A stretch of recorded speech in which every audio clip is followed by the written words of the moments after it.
Hey everyone. So, today we're going to talk about something really powerful from the world of cognitive behavioral therapy. It's a technique called behavioral activation, and it's built on a simple, kind of mind bending idea. If you really want to change how you feel, you've got to start by changing what you do. You know that feeling, right? When you're feeling low or down, maybe even depressed. What happens?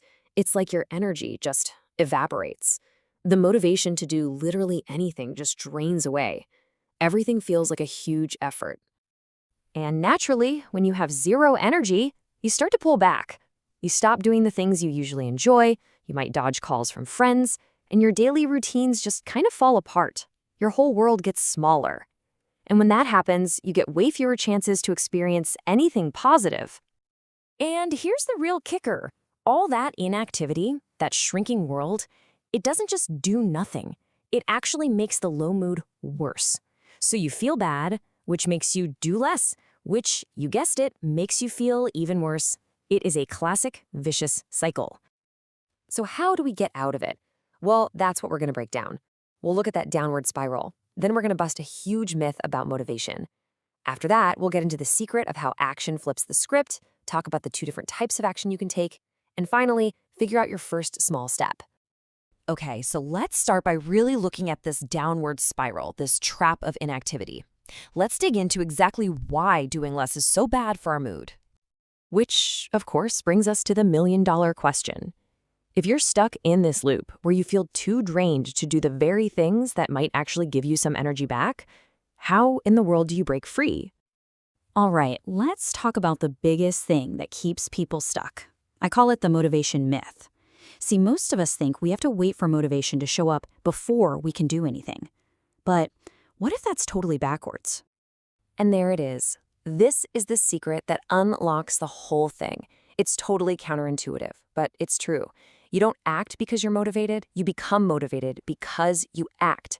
Action is the engine that gets the train moving, not the caboose at the end. You have to create your own motivation. Now, this whole idea that action creates motivation isn't just a nice self-help quote. It's actually the foundation of a very real, very effective therapeutic technique called behavioral activation. So what is behavioral activation, officially? Well, the formal definition sounds a little academic, but it basically means it's a technique for systematically and deliberately adding positive, rewarding experiences back into your life to improve your mood. It's not about just staying busy, it's about being strategic. So the goals here are really targeted. Behavioral activation is designed to reverse that downward spiral. It's about getting you back to doing rewarding things, getting those routines back on track, and fighting that urge to avoid and isolate that just feeds a low mood. Okay, so you're ready to take some action. Awesome.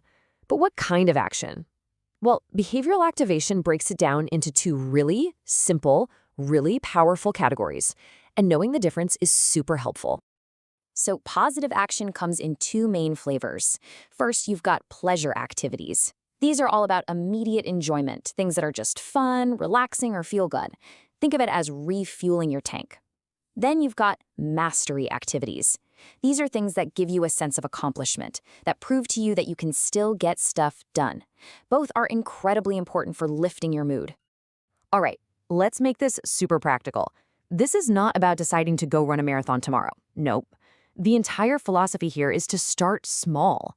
I mean, so small it almost feels silly. That's the whole point. We're aiming for a guaranteed win. So here's the plan. First, pick an activity. Second, get super specific about one tiny action. Not go for a walk, but put on shoes and walk to the end of the block and back. Third, you schedule it. Put it in your calendar like a doctor's appointment.